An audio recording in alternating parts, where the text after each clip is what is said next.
have before us the opportunity to forge for ourselves and for future generations a new world order, a world where the rule of law, not the law of the jungle, governs the conduct of nations.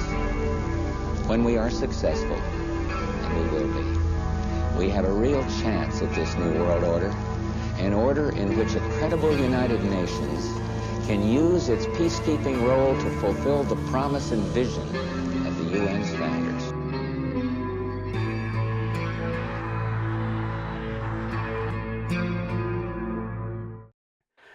Hello everyone, I want to thank you for taking the time to watch this video.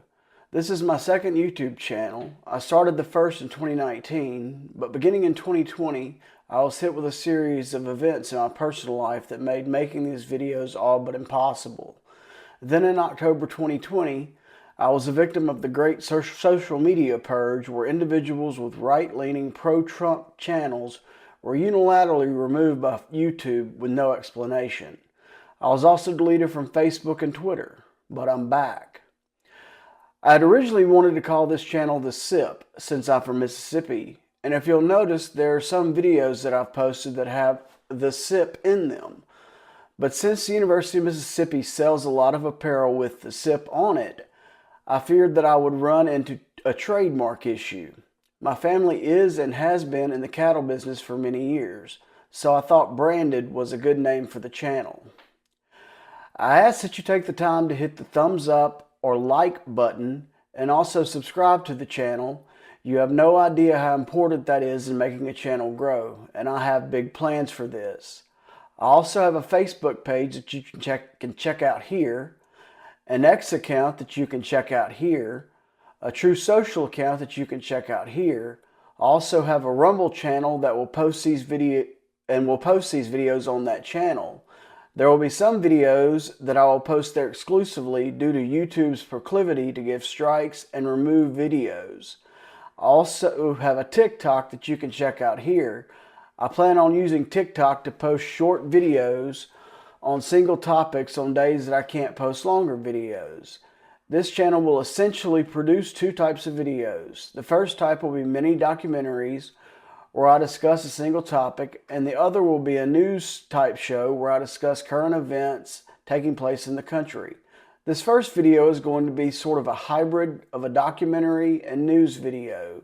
So without further ado, let's get on with it. Viriginia Roberts-Giuffre was one of many Jeffrey Epstein accusers, and she was by far the most prominent. This woman was fearless in her attempts to bring her abusers to justice. On March 24th, Virginia was hit by a bus, leaving her in critical condition and on life support. But being the resilient woman that she was, she managed to pull through. Sadly, the news broke last weekend that she had unalived herself.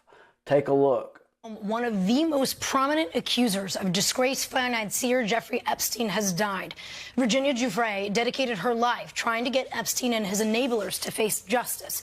NBC's Stephanie Goss has more.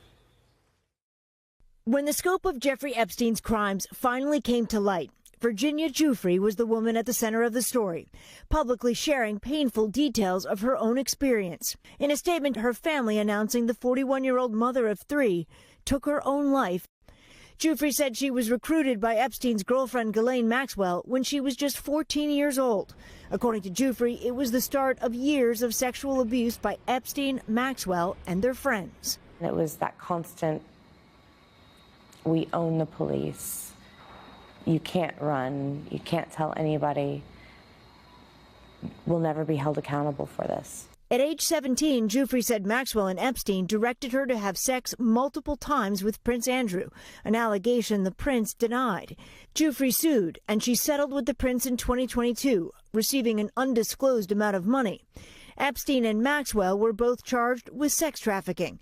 Epstein took his own life in federal prison before standing trial. Maxwell was convicted and given a 20-year sentence. In one of her last social media posts earlier this month, Giuffre said she was hospitalized after a car accident and was gravely injured, posting a disturbing photo. But days later, she was released. The family says they are heartbroken, writing Giuffre was heroic and will always be remembered for her incredible courage and loving spirit. Stephanie Gosk, NBC News.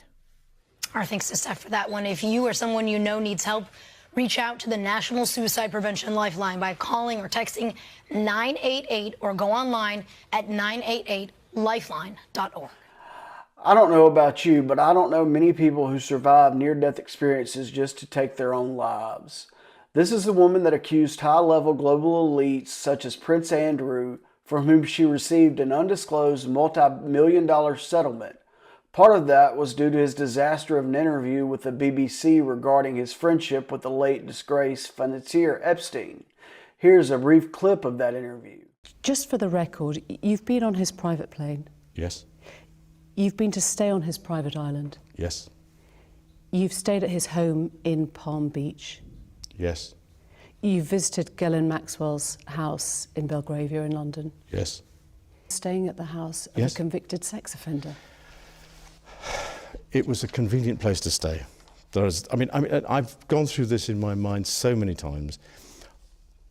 At the end of the day, with the benefit of all the hindsight that one could have, it was definitely the wrong thing to do.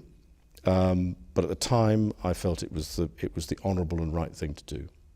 And I admit fully that my judgment was probably coloured by my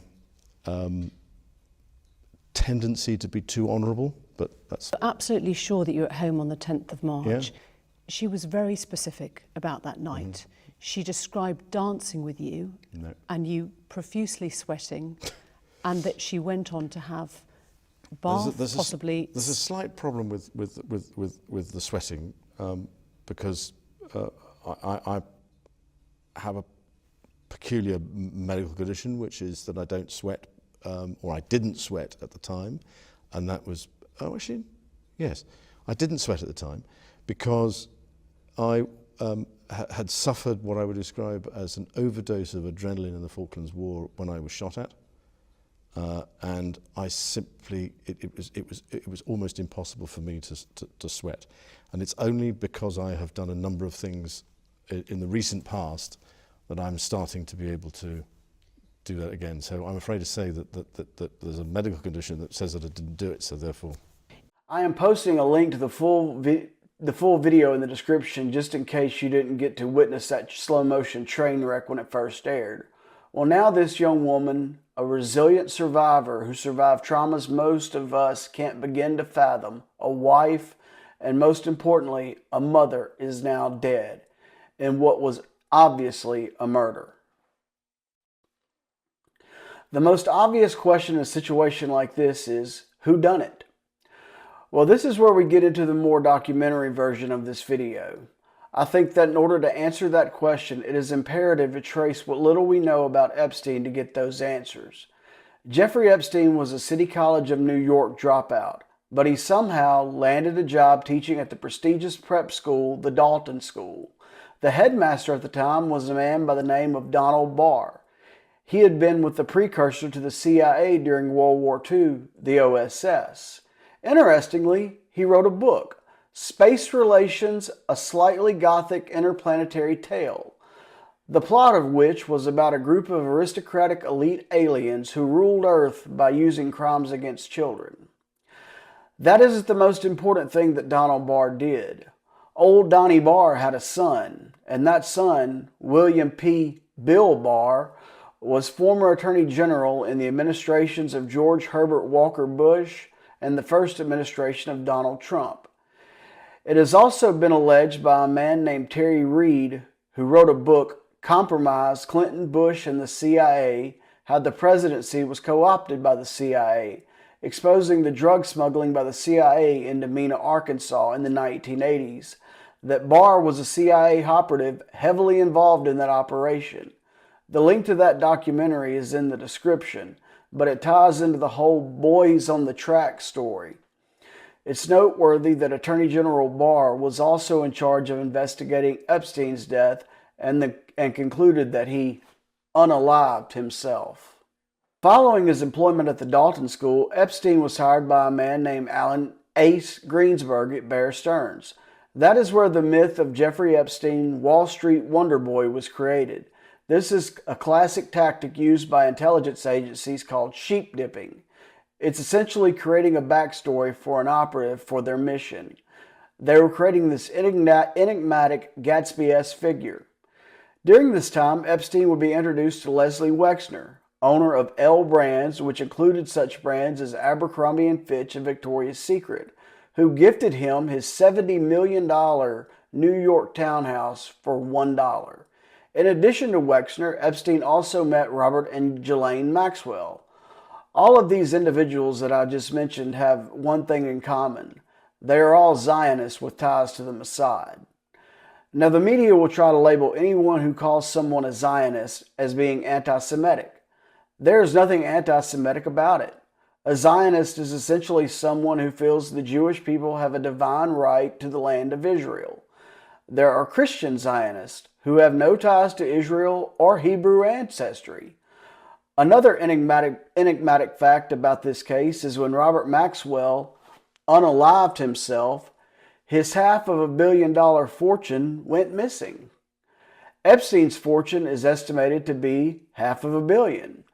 Draw from that what you will, but it's apparent to me that the Mossad was creating an operative. The purpose of that operative was to run honeypot schemes to blackmail U.S. leaders and people of influence. When he got arrested and there was too much spotlight on him, he unalived himself by hanging himself from 5 feet off of the ground. Now his primary accuser has allegedly unalived herself 3 weeks removed from being hit by a bus. Like the old saying goes, there's something rotten in Denmark. Another peculiar fact about this case are the parallels between Epstein and Diddy. Like Epstein, if you follow Diddy back to the origins of his wealth, you will find two prominent Zionists in Lucian Grange, the CEO of Universal Records, and Clive Davis, the CEO of Arista Records. They bankrolled a 23-year-old kid to start a record label. Like Epstein, Diddy would go on to host wild parties and orgies and film all of it. It was clearly the same type of honeypot operation. Now comes the biggest and final question, and that is, how long? How long are the American people going to hear stories like this and do nothing? How long are we going to let these overtly evil people continue to wield immense power in this country, destroying some lives and ending others? How long are we going to allow them to unalive witnesses, whistleblowers, and anyone who dares to speak out against them? I again want to thank you for taking the time to watch this video. If you enjoyed this video, please remember to hit the thumbs up button and like the video. Subscribe to the channel and share it with your friends on social media. I hope you all have a wonderful day.